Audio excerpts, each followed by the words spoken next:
Salve, salve, salve, salve, rapaziada! Tudo certo com vocês? Como vocês estão? Quem acompanhou a live da manhã sabe que a gente trouxe o primeiro nome que tá na mira do Atlético pro próximo mercado da bola nesse processo de mercado de transferências, de janela de transferências, porque no final das contas a gente sabe que a partir de agora a tendência é o mercado aquecer, até porque a Série A ela vai começar um pouquinho antes. Era um nome que eu já vinha segurando, trouxe em primeira mão no grupo de membros, então fica o convite para você fazer parte lá da nossa comunidade. Vai ser muito interessante ter você lá junto com a gente. Você recebe essas informações em primeira mão. Mas no final das contas, a gente trouxe na live da manhã também. Quem quiser acompanhar toda a resenha que teve sobre o nome do jogador, tá ali. E falamos de Leonardo Bittencourt, jogador nascido na Alemanha, mas com pais brasileiros, então tem toda aquela mixigenação ali, né, de um jogador que fez basicamente sua carreira no futebol alemão, em clubes relevantes do futebol alemão, principalmente nas últimas temporadas, uma passagem bem longeva pelo Werder Bremen, mas já passou por clubes tradicionais como o Hannover, se eu não me engano passou pelo Colônia também, passagens pelo Borussia Dortmund, então a gente conseguiu ver todo o desenvolvimento do Leonardo Bittencourt se solidificando no futebol alemão como um jogador importante. Nas últimas temporadas já está bastante tempo no Werder Bremen, já são 7 temporadas no Werder Bremen, e recentemente o próprio jogador falou que está disposto a ouvir propostas do futebol brasileiro, que seria legal ter sua primeira experiência no futebol brasileiro. Jogador que é torcedor do Flamengo, declarado, acho que não tem esse mercado de elite, mas a informação que eu tenho é a seguinte: o Atlético foi sondar a situação, foi entender o que eu preciso ter para ter o Leonardo Bittencourt na temporada que vem, o que eu preciso ter para ter esse jogador vestindo a camisa do Furacão em 2026, um mercado que o Atlético ele precisa ser certeiro. Obviamente não vai ser um mercado que o Atlético vai ter o mesmo poder de investimento dos outros, mas vai ser um mercado que o Atlético vai ter responsabilidades. Isso eu acho que é inegável falar, vai ter todo um cenário ali de, cara, tem que montar um time mais forte para a temporada que vem. Eu falando um pouquinho das características do Leonardo Bittencourt, é um meia diferente do Zapelli, tá? É um meia muito mais terãs do que Zapelli. Eu acho que isso que o torcedor do Atlético tem que entender. Óbvio, tem um refino técnico acima da média para fazer essa circulação de bola, para fazer essa distribuição de jogo. É inegável. Tem essa circulação de bola para fazer a posse ficar de forma confortável com o time que ele representa. O Werder Bremen, durante muitas temporadas, vem sendo um time coadjuvante no futebol alemão, inclusive brigando para não cair. Então você tem o Leonardo Bittencourt ali como um respiro técnico em vários momentos, em vários cenários, sabe?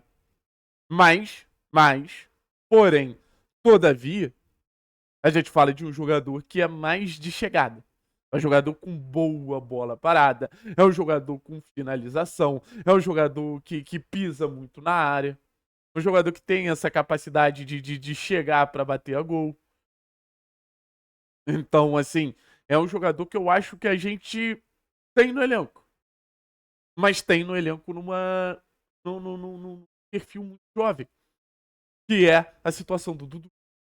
O Leonardo Bittencourt me lembra muito mais o Dudu da pele. Que é jogador para jogar nas entrelinhas, mais perto da área. É um camisa 10, assim. O Zapelli, ele se provou um 8. Por exemplo, acho o João um 8. Mas você ter ali o Léo, acho que você poderia ter um 8 de qualidade e um 10 de qualidade também. É um nome que me agrada, é um nome criativo. Acho que o Atlético tem que ir para essas entrelinhas do mercado, podemos dizer assim.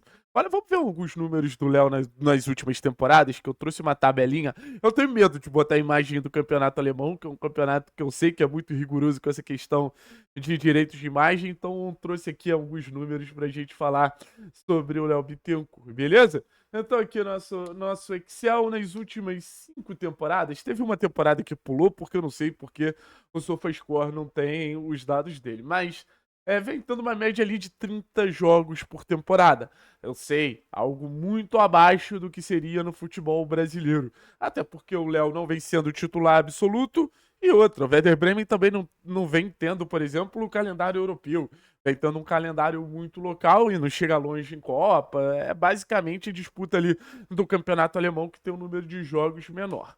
E participação em gol também não é um cenário que empolga muito. Acho que as últimas temporadas um pouquinho mais relevantes foram até 2023, sabe? Acho que fala um pouquinho também sobre o momento que o Léo ele perde um pouquinho de relevância no elenco do Werder Bremen. E vamos ser sinceros, assim. O jogador está até cogitando retorno para o futebol brasileiro porque perde protagonismo no futebol alemão. Questão de ações, a gente vê também uma queda, mas eu ainda considero um bom número para um jogador que em muitos momentos sai do banco, 30, 37, 44 ações, um jogador que toca muito na bola mesmo jogando perto da área, né? A gente fica sempre naquela questão, putz, o jogador ele vai conseguir ser acionado se tiver numa zona de mais pressão? Aparentemente sim. Aí você tem passes decisivos ali, uma média de basicamente um passe decisivo a cada dos jogos. Não vejo como um jogador tão criativo. Acho que é um jogador, volto a dizer, jogador com refino técnico, um jogador com uma boa visão de jogo, mas acho que é um jogador que aí entra a questão mais de finalização. Média ali de, pô, quando era mais titular, 1.5, 1.6, quando foi pro banco, pelo menos um chute por jogo, que para meio campo é um número relevante. Então a gente entende algumas características, entende o momento que também não é o auge do Leonardo Bittencourt, e volto a dizer, se tivesse no auge não estaria pensando em voltar pro futebol brasileiro, mas eu acho que talento nunca é demais, assim. Eu acho que o Atlético ele precisa priorizar na temporada que vem ter um time sólido, forte e competitivo, mas eu acho que o Atlético ele precisa também ter esses focos de talento. E óbvio, existe um receio ao Atlético perder o Bruno Zapelli. Existe um receio ao Atlético não ter mais essa peça como essa referência técnica que hoje o Atlético tem, até porque a gente sabe como vem sendo sondado e extremamente valorizado no mercado da bola. Mas o que eu trago para vocês é que o Léo Bittencourt não necessariamente tem essas características, mas poderia ser um jogador de adição de qualidade de jogo mesmo, né? Acho que o Atlético, querendo ou não, ele precisa ter jogadores que façam, pelo menos na área da Baixada, o time se sentir confortável com a bola. E o Léo é esse cara que, pô, entraria no meio campo, ele varia o nível técnico. O Atlético busca outras alternativas e a gente vai trazendo ao longo do tempo. Esses aí eu vou esperar acabar a Série B, porque são nomes que também envolvem algumas brigas na Série A, envolvem algumas sequências ali na Série A. Talvez com algumas definições da Série A a gente já consiga trazer esses nomes com mais facilidade para vocês. Mas o mercado, nesse primeiro momento, ele começa animador. Vamos ver se ele se mantém nesse cenário. Valeu? Tamo junto, um forte abraço, Arais.